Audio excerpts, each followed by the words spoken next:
Good afternoon, Hotline. Good afternoon, Jeff. Gary Beasley. How are you today? Hey, Gary, how are you? I am well. Did I give you did I give the right answer on that? You didn't do bad. Oh, okay. I was impressed. Oh. Now, I do want to clarify a few things. I was quite offended by Mr. Bonner's grossly inaccurate statements and also his characterization of who low and moderate income households are in our community.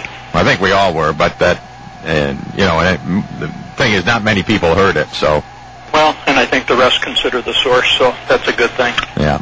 But I did want to clarify a few things.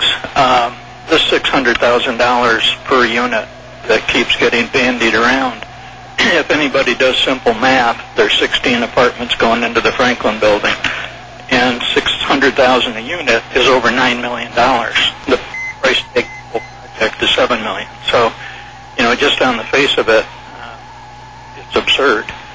But the other issue that people have a hard time doing is quite frequently a project like the Franklin building or the Brighton, Buck Burdick, any of them, they're compared to new construction, and you just can't do that. With new construction, you're starting with a blank slate. You haven't got to deconstruct parts of a building. You haven't with the lead and the asbestos and the hazardous materials that you have to do. Right. Building codes are different. When we get into a building like the Franklin building, it's residential over commercial. That raises additional code issues.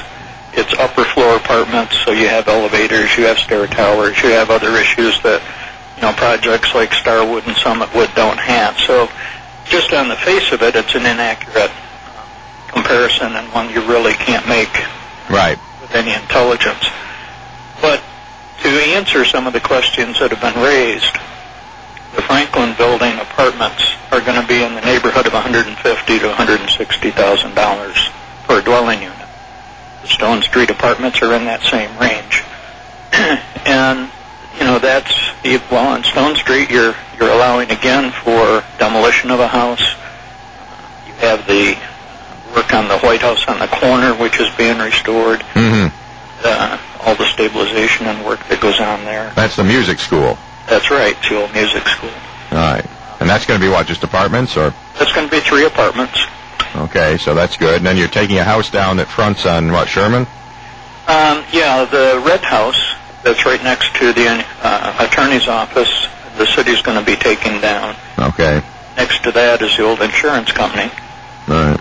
We'll be taking that down. So you're fixing up the whole corner as part of that project? Yep. You're going to have new sidewalks. You're going to have new site work from the county parking lot on Stone Street all the way around the corner. Now, the people do have, as long as I got you on the phone, people do have a question. The Social Security building, when the federal government moved to the new location, their requirements are that it be given preference to giving it to a not-for-profit agency or something? Well, there's a hierarchy of offerings that have to be made. The educational system has options on it, the municipality, both local and county. Right. And then down the list is anyone doing affordable housing under the McKinney Act. Right. And so for them to have sold it at an auction for use as a commercial building wasn't really in the cards? Well, it wasn't a priority to the federal government. Yeah. They wanted to see an exempt property reused for purposes that fall within their guidelines, whether it would be the Board of Education or a municipality or affordable housing. Right. So you came up with a proposal for a homeless thing, and well, actually, Points North Housing Group did. Oh, okay. And they actually approached the federal government and bid on the property to have it be made available for homeless housing. We were then approached as a developer and manager of affordable housing to be the developer for that. So, we didn't directly bid on it, but we were involved in the process, and ultimately the ship was transferred to. Now, how much is the total tab for that whole? It's approximately $2.2 million. And that includes the corner house and everything? Includes the corner house, the demolition, the site work around the corner to the county. So it includes counseling space, it includes laundries, it includes community community rooms in addition to the residential dwelling units. Right. Okay. So it'll fix up the whole corner and Right. provide some housing for some folks. And yeah, it probably is a little expensive, but you know, you're reusing an old corner there, so that makes, if you went out to an open field somewhere and just slapped up a building, it would be cheaper, I take it. It absolutely would be. But that doesn't help downtown any. That's correct. And, you know, our opinion is that you take a building like that or you take the Franklin building. I mean, first and foremost, as you remember, there was a group of us that were requested to put together a proposal to save the building. Right. And to find an adaptive reuse for it. And the housing was one component of the adaptive reuse, and the commercial and the downstairs, which the Watertown Local Development Corporation is going to master lease, Right. is another component. The facades, the New York Main Street work is all a part of it. Right. You know, we have Franklin Street issues, we have vaults, we have mechanical, Sure. and so forth. So it's a little... Yeah.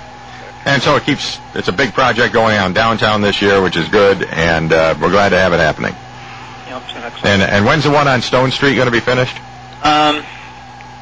We got about 2 more months to get through the bureaucratic process to start construction, and I don't know how you put up with this bureaucrat stuff.